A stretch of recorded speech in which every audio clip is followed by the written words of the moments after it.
हमारा मकसद ये कि है कि हमारी पार्टी कामयाब हो, लीडरशिप आपकी बने। मैं यहां पर कौन सा इलेक्शन लड़ने आ रहा हूं? मैं तो आपको नेता बनाना चाहता हूं, मैं तो आपको लीडर के रूप में देखना चाहता हूं।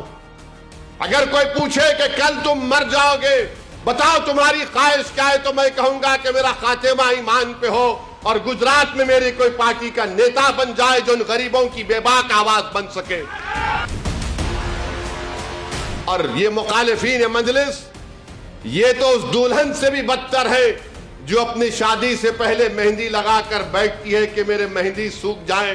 अरे तुम्हारा हाल तो ये है कि तुम 10 कदम नहीं निकाल सकते और हम हिंदुस्तान के कोने कोने में जाकर नारे तकबीर अल्लाह अकबर की सदाएं लगाते हैं, मुसलमान से इत्तेहाद की अपील करते हैं। इसीलिए मजलिस से दुश्मनी की जाती है।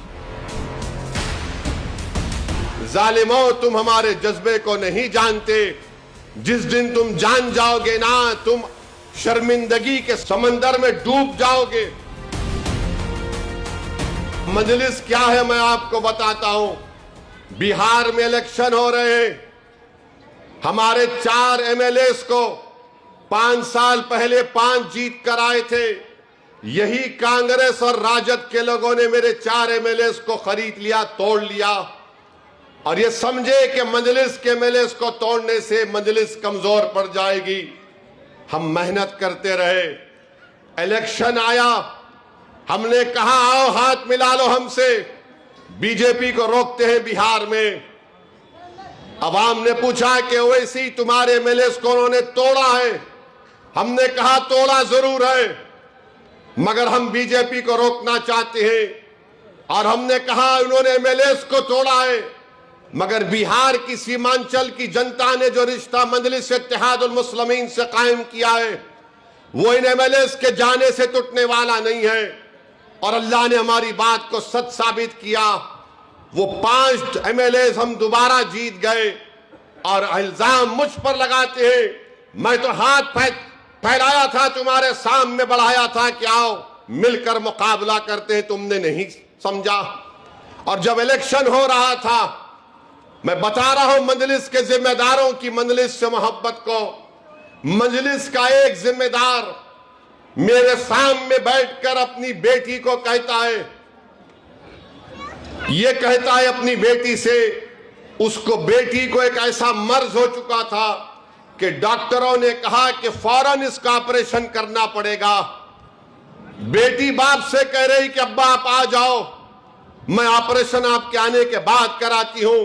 और बाप इसरार करके कहता है कि बेटी मैं बिहार छोड़ के नहीं आ सकता, मेरी जमात की इलेक्शन का मसला है, तुम ऑपरेशन करा लो। मेरे आंख में आंसू आ गए। मैंने उससे कहा तुम चले जाओ। उस शख्स ने कहा कि नहीं साहब, मैं आपको छोड़कर और पार्टी के इस नाजुक वक्त में जा नहीं सकता, मेरी मौजूदगी से मेरी पार्टी का फायदा होगा। मैंने कहा तुम्हारी बेटी का ऑपरेशन है। उसने कहा उसके लिए अल्लाह है, हम अल्लाह से दुआ करेंगे, आप भी करिए।